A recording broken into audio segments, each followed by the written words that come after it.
The voicemail from my mother lasted 4 minutes and 32 seconds. I know because I played it 3 times, each time hoping I'd misheard something. I hadn't. Sweetheart, I just want you to be realistic about Saturday. Your brother's rehearsal dinner is at the Harrington Club. It's a very formal event, and you know how his future in-laws are. They're old Chicago money. The Kennellys have been members there since 1962. I just think, and your father agrees, that showing up with the baby situation and no +1 might send the wrong message. You understand, don't you?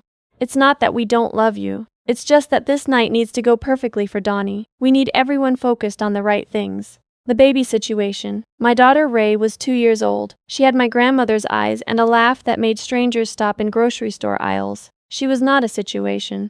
Have you ever been erased from your own family's story so gradually that you didn't notice until you were standing outside it entirely? Tell me yours in the comments. I want to know I'm not the only one. I set the phone down on the kitchen counter and looked at Ray.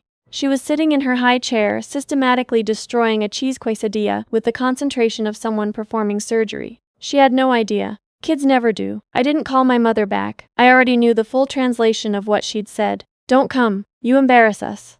Your life didn't go the way we planned, and we don't know how to explain you to people who matter. What she didn't know, what none of them knew, was that I had stopped needing her explanation years ago. My name is Sloane. I'm 31, and for the better part of a decade, my family believed I was quietly failing. It started the summer after my sophomore year at Northwestern. I'd gotten a research fellowship at a hospital-affiliated bioethics institute in Boston, unpaid, prestigious in academic circles, completely invisible to anyone outside of them. I came home that August quieter than I'd left. 3 weeks later, I found out I was pregnant. Ray's father was a PhD student named Jeff, who responded to the news with a long pause and then the words, "I think we both know this isn't the right time." He was gone by October. My parents' response was more complicated but not more comforting. My father, a retired insurance executive who had coached my brother Donnie's Little League teams for 6 consecutive years, sat me down at the kitchen table and spoke to me in the same tone he used when discussing premiums. "You had a plan, Sloane. Northwestern Law School, maybe a clerkship. What happens to that now?" My mother cried in the bathroom for 20 minutes and then came out and asked if I'd considered adoption. I told them I was keeping her. I told them I would figure it out. My father's jaw tightened. "On what? You have no degree, no income, no partner. You're going to spend the next 20 years struggling because you wouldn't make a hard choice." My mother touched his arm. "She's always been stubborn," she said to him, like I wasn't sitting right there. I moved out of the house 3 weeks later. I finished my junior year remotely while Ray was an infant, and I graduated a semester late with a degree in health policy. Nobody came to the ceremony. Donnie had a lacrosse tournament. My parents said they'd celebrate later. Later never came. What came instead was a job offer from a federal healthcare compliance firm based in D.C. I was 24, I took it. Within 8 months, I'd been promoted to senior analyst. I was good at reading the places where law and medicine blurred, where hospital systems were billing for procedures that hadn't happened, where insurance networks were quietly excluding entire zip codes to avoid low-income patients. I found things that cost people their licenses.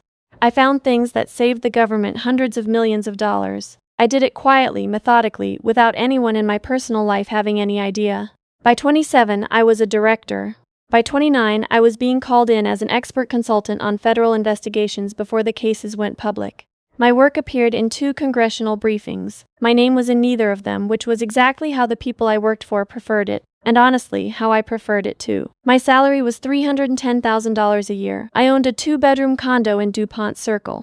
Ray's preschool was 3 blocks away and had a wait list 2 years long. I'd gotten her in before the wait list existed. My family thought I worked for a government health office. When they asked, I said yes, something like that. My mother once told her book club I was some kind of medical clerk in Washington. I never corrected her. I still came home for Thanksgiving. I drove my 4-year-old Civic because my actual car, a black Volvo I kept for work, felt like a conversation I wasn't ready to have. I brought store-bought pies because they assumed I couldn't afford to do otherwise. I sat at the table and listened to my mother describe Donnie's girlfriend, now fiancée, Bethany's family, the Connellys, with the reverence most people reserve for historical landmarks. Her father was a federal appeals judge, my mother would say. Her uncle is on the board of Northwestern. They summer in Traverse City. She'd look at me sometimes after these recitations, not unkindly, but with that particular softness people use when they're trying not to say something they've already decided is true. I was the cautionary tale. Donnie was the proof that they'd done something right. The week before the rehearsal dinner, my mother called twice more. The second time, she left a message so carefully worded it was almost artistic. I just think, given everything, it might be less stressful for you not to come. You'd have to find a sitter for the baby. The venue has a no-children policy for evening events, and you know Bethany's mother is very particular about the guest list. We just don't want you to feel out of place. She paused. We love you. You know that. I listened to it sitting at my desk in D.C., where I had spent the previous 6 hours reviewing documentation for a hospital system in Illinois that had been systematically overbilling Medicare for cardiac procedures. The case was going to the Department of Justice in 10 days. The hospital CEO had no idea I existed. I thought about calling my mother back and explaining, in precise terms, exactly who I was and what I did and what my life actually looked like. I thought about it for approximately 45 seconds. Then I did something else entirely. I picked up my phone and sent a text to Dr. Harriet Ossie. Harriet was the Deputy Inspector General for the Department of Health and Human Services. She was 53 years old, had been appointed by 2 different administrations, and was one of exactly 4 people in the federal government who knew the full scope of what I'd contributed over the past 5 years. We'd met at a conference in 2019, and she'd called me directly 6 months later when a case her office was developing needed someone who understood hospital billing architecture at the granular level I did. We had worked together on 7 investigations since then. She referred to me, in meetings, as the person who taught me how hospitals actually think. We were not close friends in the traditional sense, but she respected me in the way that people respect tools they couldn't function without. And I respected her in the way that you respect someone who is brilliant and exhausted and still shows up. My text said, I have a family event in Chicago next Saturday. Any chance you'll be in the city? She responded in 11 minutes, actually yes. Advisory board meeting at Northwestern Memorial Friday night. Staying through Sunday. Dinner Saturday? I looked at the ceiling for a moment. Then I typed, I have a better idea. I called the Harrington Club the following morning. The event coordinator who answered confirmed that yes, the private dining room on the 2nd floor had been reserved for a rehearsal dinner for the Connolly Marks party. She also confirmed after I asked that the main dining room on the 1st floor, a separate space, had availability for a small party of 4 that Saturday at 7:30. I booked it under my name. I didn't call my mother. I didn't tell Donnie. I didn't explain anything to anyone. What I did was call a salon for the first time in 8 months, find Ray a sitter for the evening through her preschool's network, and pull out the one dress I owned that I'd bought for a conference in Geneva 2 years earlier. Navy crepe, structured, the kind of thing that made people slightly uncertain of how to categorize you. I drove the Volvo. The Harrington Club was exactly what my mother had described. Dark mahogany, brass fixtures, oil paintings of men who had been important in a century that no longer existed. The maitre showed me to the table by the window. Harriet arrived 8 minutes later with her husband Edmund, a cardiologist who was somehow funnier than a cardiologist has any right to be. She'd also brought Dr. James Whitmore, the chair of Northwestern's Medical Ethics Department, who had cited my work, anonymously, in a paper he'd published the previous spring. We ordered wine. We talked about a case in New Mexico that would be interesting to no one outside our field and fascinating to everyone inside it.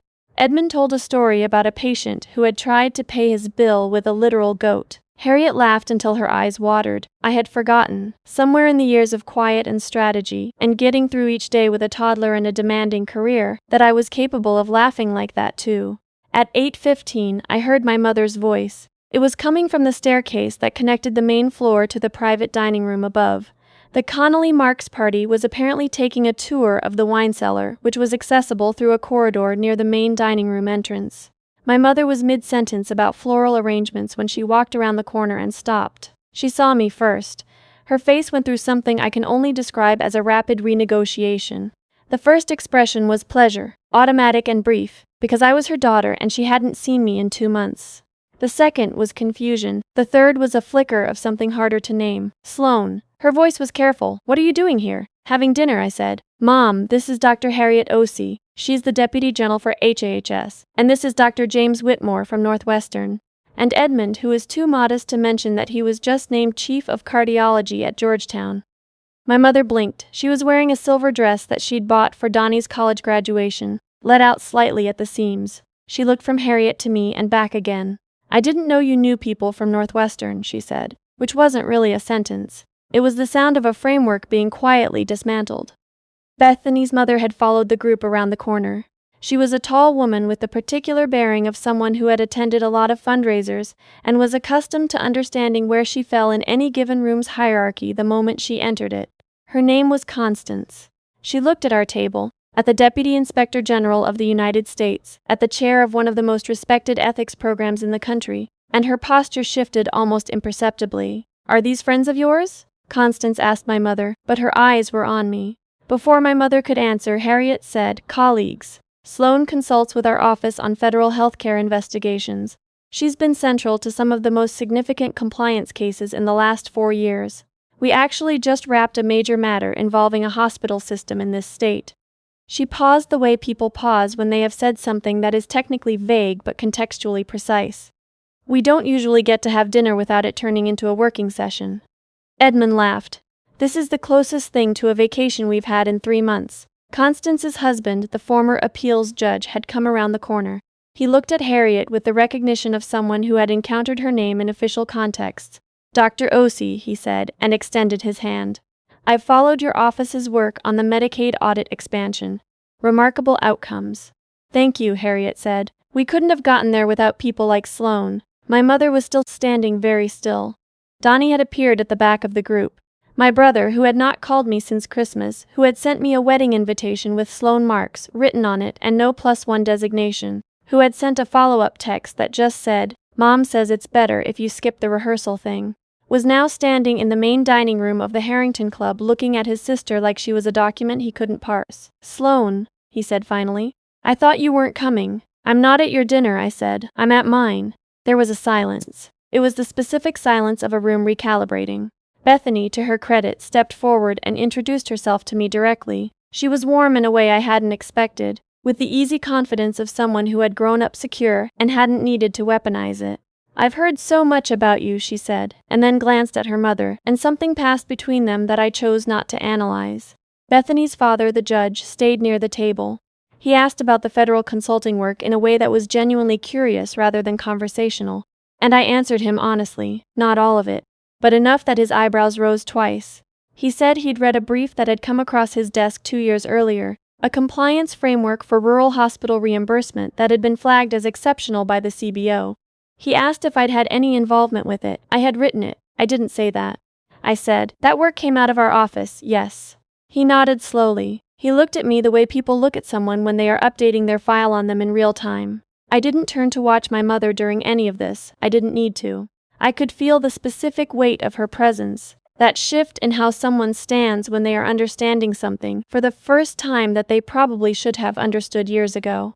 What she finally said when the Connolly group had excused themselves to go back upstairs was this. She pulled me slightly aside and said quietly, "Sloane, why didn't you ever tell us?" I looked at her for a moment. She wasn't performing the question, she was actually asking it. "Because," I said, "you never asked. Not once in 6 years. Not how's work or what are you working on or are you okay? The conversations were always about what I didn't have, what I'd lost, what Ray didn't have. You decided what my life looked like before you ever asked to see it." She opened her mouth, closed it. "I'm not angry," I said, and I meant it. I'd stopped being angry somewhere around Ray's first birthday, when I'd looked at my daughter in the morning light of our apartment and understood that I had built something real, and the people who couldn't see it were not going to be allowed to make me doubt it. I just stopped explaining myself to people who weren't interested in the explanation. My mother's eyes went wet. "We were scared for you," she said, "when you had the baby. We were scared and we handled it badly." "I know," I said, "but scared for me and embarrassed by me aren't the same thing. And for a long time I think it was more the second one." She didn't argue with that, which was its own kind of answer. I went back to the table. Edmund had ordered us all a second glass of wine and was in the middle of a story about a cardiology conference in Copenhagen. Harriet had her reading glasses pushed up on her head. James was laughing about something. It was warm and easy and real in a way that the Thanksgiving tables of my childhood had never quite been. Donnie came downstairs alone about 20 minutes later. He stood at the edge of my table, which he wasn't invited to, and he stood there for a moment in his rehearsal dinner blazer looking younger than 34. "I'm sorry I didn't call you more," he said. "I think I assumed Mom knew what was going on with you, and I think I just followed her lead." He paused. "That's not really a good excuse." "It's not," I said, "but I appreciate that you said it." He didn't stay. He went back upstairs, and I heard the low hum of the dinner party resuming above us, the clink of glasses, the orchestrated laughter of people performing a pleasant evening. We finished our dinner slowly. Harriet and I did in the end talk about the New Mexico case for 20 minutes, which Edmund bore with remarkable patience. James left first, then Edmund and Harriet a half-hour later. She hugged me at the door, which she had never done before, and said, "You look different tonight." I asked her what she meant. She thought about it. "Relaxed," she said, "like you remembered that you're allowed to take up space." The drive home was quiet. I picked up Ray from the sitter, carried her already sleeping to the car, and buckled her into her seat. Her head lolled sideways. She smelled like the strawberry shampoo we used on bath nights. My phone lit up on the passenger seat the whole way home. Texts from my mother. A voicemail from Donnie. A long message from my mother that began, "I've been thinking about what you said," and which I did not read until the following morning. I didn't respond to any of them that night. Not because I wanted to punish anyone. I was just tired in the specific way you're tired when something that has weighed on you for a long time has been set down, and your muscles haven't figured out yet that they're allowed to stop bracing. In my condo, I laid Ray in her bed and stood in the doorway watching her sleep for a while. I thought about what my father had said when I was 22, that I was going to spend 20 years struggling because I wouldn't make a hard choice. He wasn't entirely wrong. I had struggled. The first 2 years were genuinely brutal. The sleep deprivation, the financial anxiety, the loneliness of doing it mostly alone, the grief of watching a life I'd planned disappear. I had cried in my car more times than I could count. I had eaten cereal for dinner because I was too exhausted to cook. I had sat in my office at 11 p.m. with Ray asleep in her carrier beside my desk, because childcare had fallen through and a deadline hadn't. But I had also built something. Not the life my parents had designed for me, but a life that was genuinely, specifically mine. A daughter who was confident and funny and unafraid. A career that was quiet but real in ways that mattered. A self that had been tested enough to know what it was made of. You don't need an audience to build something worth having. You just need to keep building. My mother called Sunday morning while I was making pancakes. I picked up. She asked if she could take Ray to the park on Tuesday. I said yes. She asked carefully if I would come. I said I would think about it. She said, "I'd like to hear about your work if you're willing to tell me." I told her I was willing. It wasn't forgiveness, exactly. It wasn't reunion. It was something smaller and more honest. A door left ajar rather than thrown open. I had spent too long waiting for the version of acknowledgement that comes in dramatic moments, in grand reversals, in the sudden comprehension that arrives too late to undo anything. What I understood now was that the only acknowledgement I'd ever actually needed was the one I'd already given myself, quietly, on an ordinary Tuesday in Washington, when I looked at my daughter and my work and my life and thought, "This is enough. This is more than enough. This is mine." I flipped the pancakes. Ray padded into the kitchen in her socks, still half asleep, and climbed onto her chair without being asked. She pointed at the pan with an authority that I found genuinely hilarious. "More," she said. "Good morning to you too," I said. She grinned. She had my grandmother's eyes. I made her more.